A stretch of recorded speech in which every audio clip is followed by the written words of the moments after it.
In this episode, we're covering a case involving a self-described sovereign citizen whose inappropriate public behavior, along with his refusal to follow court rules, leads to serious legal trouble. His actions in and out of the courtroom put his freedom at risk. Can you guys hear me? Yes. Calling case number 24-01173 SM. This is the people of the state of Michigan versus Len Derek Tyler Stringer. Mr. Angot, do you wish to place an appearance on the record? Judge John Angot, I'm here as appointed counsel for Mr. Stringer regarding this arraignment. However, Mr. Stringer does not acknowledge or consent to this hearing. Is that correct, Mr. Stringer? I do not identify. I identify as the beneficiary that is here to protect Len Derek Stringer.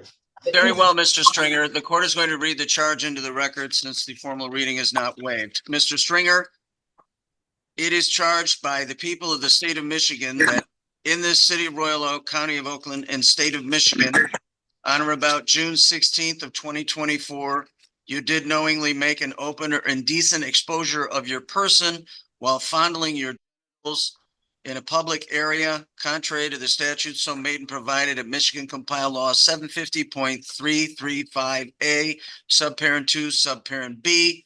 The court advises you that this is referred to as a Tier 1 offense under the Sex Offender Registry Act. If the victim is a minor, it is a Tier 2 offense. If you have a prior conviction for a Tier 1 offense, it is a Tier 3 offense. If you have a prior conviction for a Tier 2 offense. This is a high misdemeanor, punishable by up to 2 years in the state prison and up to $2,000. Also, a mandatory collection of DNA identifying profiling samples. There is a count 2 misdemeanor in that on the same date, you did knowingly make an open or indecent exposure of your person contrary to the statute so made and provided at Michigan Compile Law 750.335A, subparent 2, subparent A, commonly known as indecent exposure.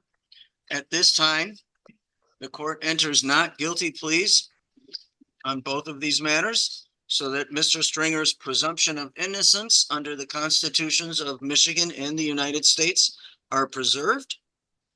Sir, excuse me, sir. You have not talked to my beneficiary yet. You have not talked to the person who owns the estate yet.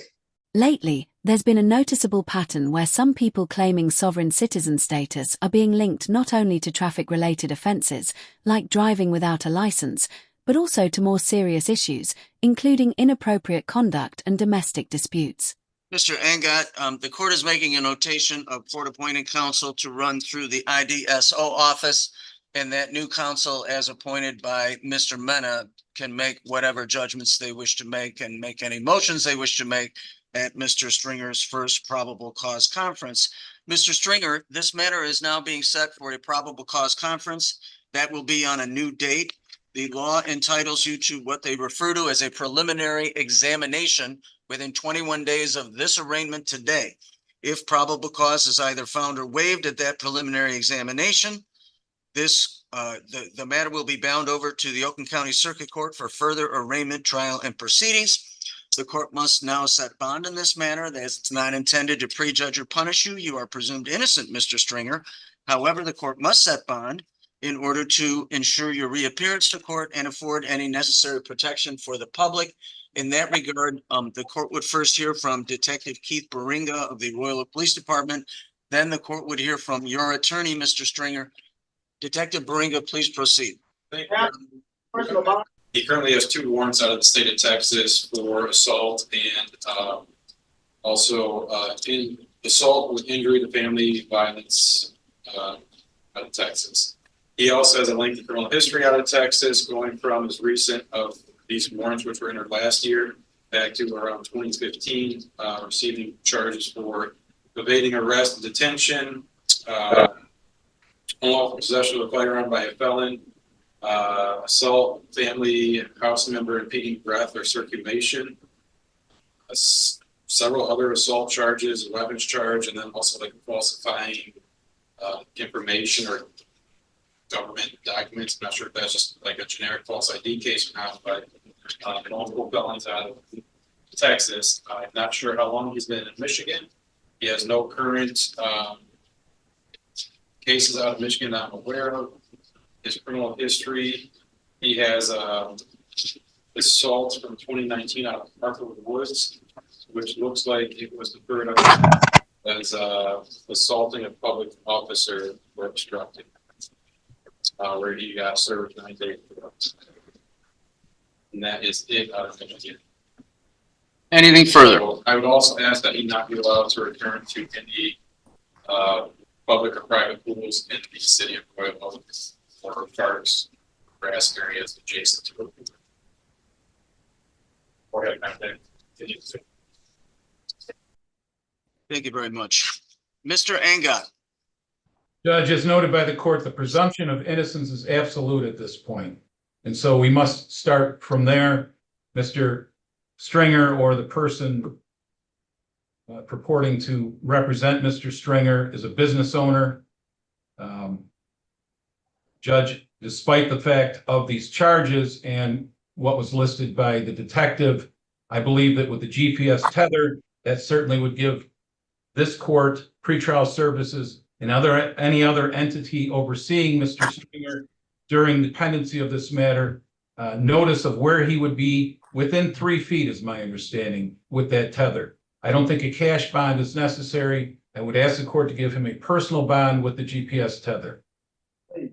But trying to request a personal recognizance bond for a defendant who refuses to even identify themselves to the court is basically a futile effort.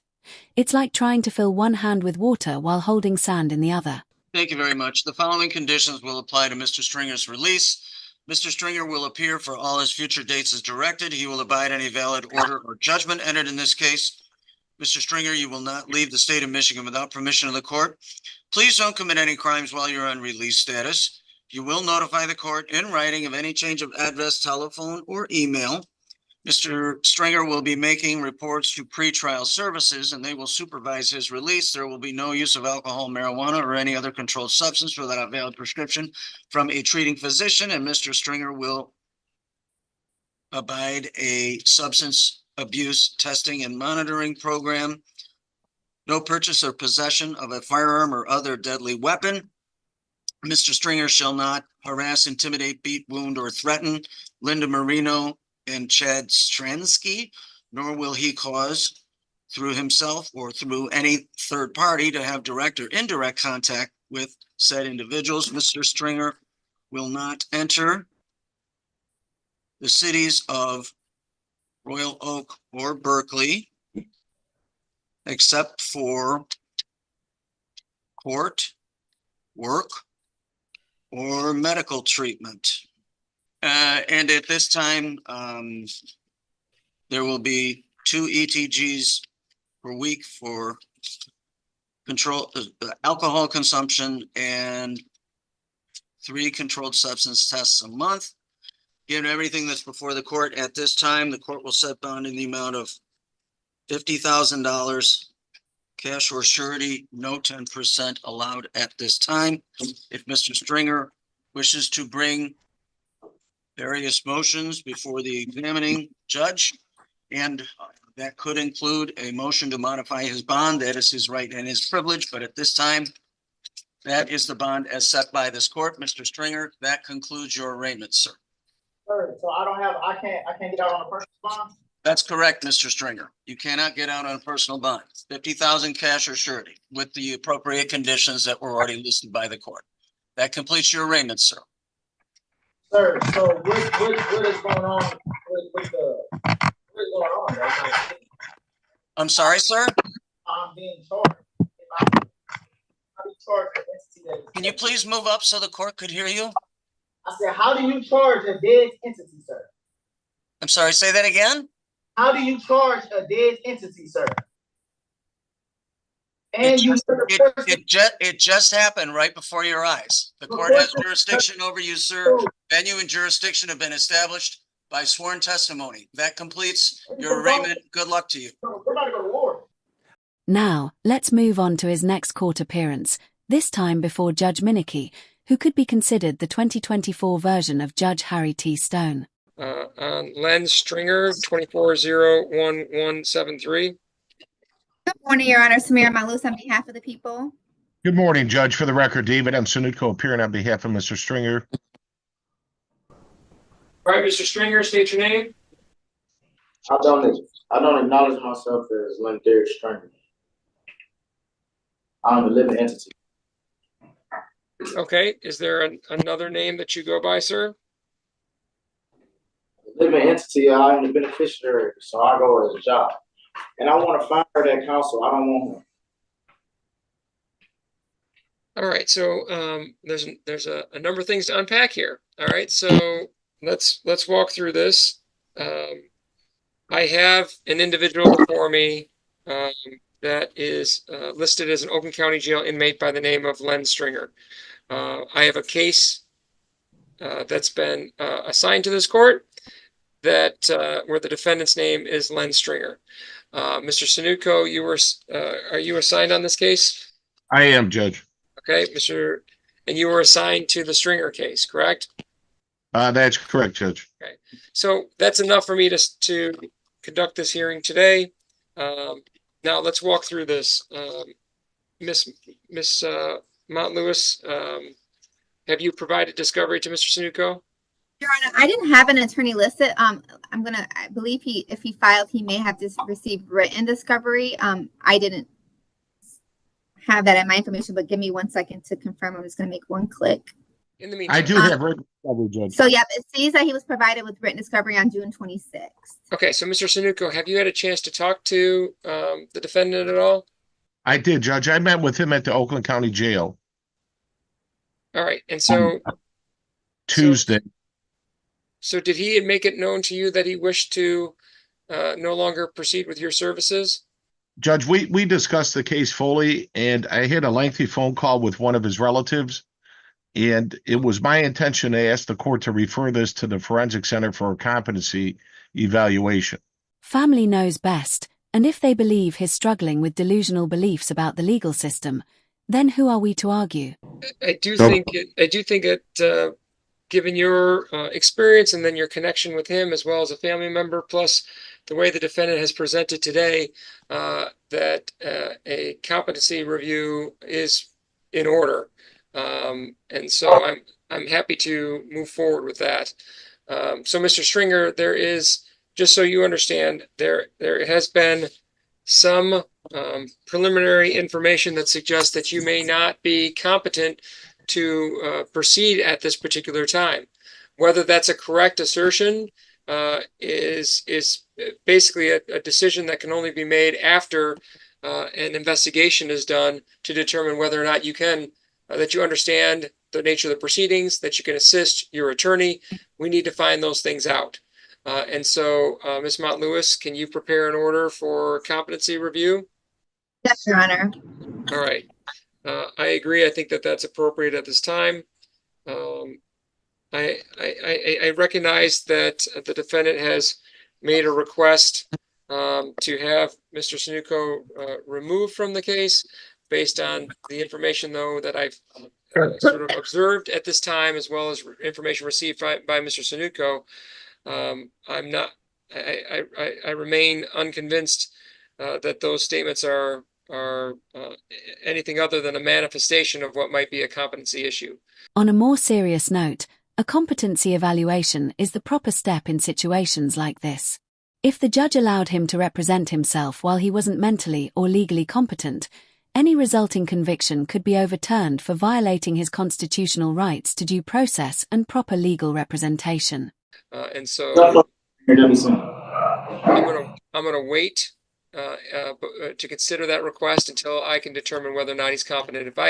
If I would remove Mr. Sunutko off the file, if I would remove him off the file based on a request made by a person who's later determined to be incompetent, I think that would be a real issue. And so at this point in time, I'm going to grant the request. What label? Excuse me. Competency evaluation. What labels me incompetent? My intelligence, because I have a high IQ.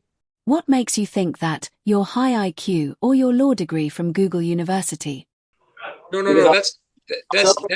That's not it, sir. There are different legal standards, but really it comes down to whether or not you can understand the nature of the proceedings at this time, that you have the ability. I oversee the nature of the proceedings. That you have the ability to assist your attorney in your defense. To withdraw, sir. I do not want my legal counsel. Actually, he did not reach out to the person that my relative told him to reach out to my father, and he didn't do that. My father was going to tell him that we wanted him to withdraw. He did not reach out to my father. He only reached out to Stephen Taylor. Stephen Taylor gave him my father's number, and he did not do that. So I would like him to withdraw from my case, sir. I have no. So he isn't competent enough for me, honestly.